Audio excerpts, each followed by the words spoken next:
नमस्कार सर, मी सुमित एल्कोप्लास्ट कंपनीचा 4G ward officer Sameer Khade.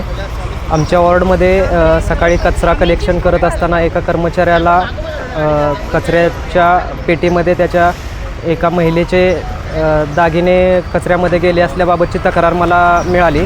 त्यानंतर मी त्वरित संपर्क करून सदर गाडी चालकाला कॉल करून सुपरवायझरशी संपर्क करून ती गाडी एंटर कटिंग पॉईंटला पाठवली आणि तिथे सदर महिला आणि त्यांच्या कॉलनीतील काही महिला येऊन त्यांनी स्वतः त्या कचऱ्याच्या गाडीमधून सर्व कचरा वेगळा करून ते त्यांची सोन्याची वस्तू शोधून घेतली आणि सदर वस्तू त्या महिलेकडे सुपूर्द केलेली आहे.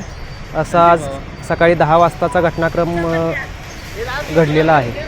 त्या स्वतः त्या एंटर कटिंग पॉईंटला उपस्थित होत्या. त्यांच्यासोबत काही त्यांचे घरचे व्यक्ती देखील होते आणि आपले कर्मचारी देखील सुमित एल्कोप्लास्टचे तिथे उपस्थित होते आणि ती वस्तू सोन्याची वस्तू होती, हार होता. तर तो हार त्यांना तिथं त्याच ठिकाणी कचोरे टेकडीवरती त्यांना परत सुपूर्द केलेला आहे.